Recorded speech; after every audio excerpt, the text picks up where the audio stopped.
വലിയ പാരമ്പര്യമുള്ള ഒരു കുടുംബമാണ് അദ്ദേഹത്തിൻ്റേത്, രക്തസാക്ഷി കുടുംബമാണ്. അപ്പോൾ നമ്മുടെ രമേശ് ചെന്നിത്തല പറഞ്ഞു, ഒരു രക്തസാക്ഷി കുടുംബത്തിലെ ഒരംഗത്തിൻ്റെ സഹോദരനാണ് ജി സുധാകരൻ. അദ്ദേഹത്തിൻ്റെ അനുജൻ്റെ പേര് ഭുവനേശ്വരൻ എന്നാണ്. നിങ്ങളൊക്കെ ചിലപ്പോൾ കേട്ടിട്ടുണ്ടാവും. 1977 സെപ്റ്റംബർ മാസം 7-ാം തീയതിയാണ് പന്തളം NSS കോളേജിൽ KSU ഗുണ്ടകളാൽ മൃഗീയമായ ആക്രമണത്തിന് വിധേയമായി ഏതാണ്ട് ഈ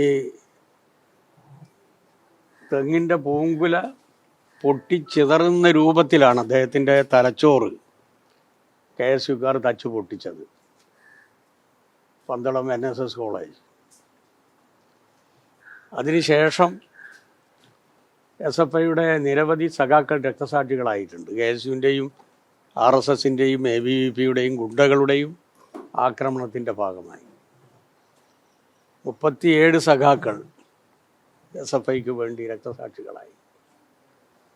അതിലാദ്യത്തെ രക്തസാക്ഷി സഖാവ് ബ്രണ്ണൻകുളയിലെ സഖാവ് അഷ്റഫായിരുന്നു. KSUക്കാർ എന്നെ കൊലപ്പെടുത്താൻ വേണ്ടി വന്ന ഘട്ടത്തിൽ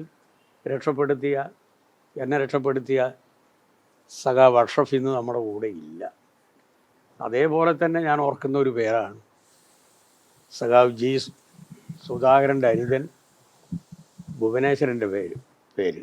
ഞാനിന്ന് രാവിലെ വരുമ്പോൾ എൻ്റെ ഹോം ലൈബ്രറിയിൽ ഭുവനേശ്വരൻ്റെ ഫോട്ടോ ഉണ്ട്, അഷ്റഫിൻ്റെ ഫോട്ടോ ഉണ്ട്.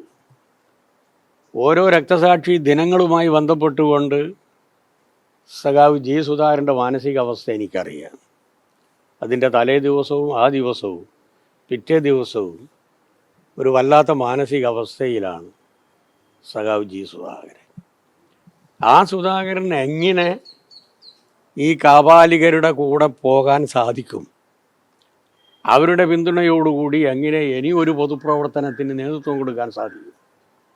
അതെനിക്ക് ആലോചിക്കാനേ കഴിയുന്നില്ല. സ്വപ്നത്തിൽ പോലും ഊഹിക്കാൻ പറ്റാത്തൊരവസ്ഥയാണത്.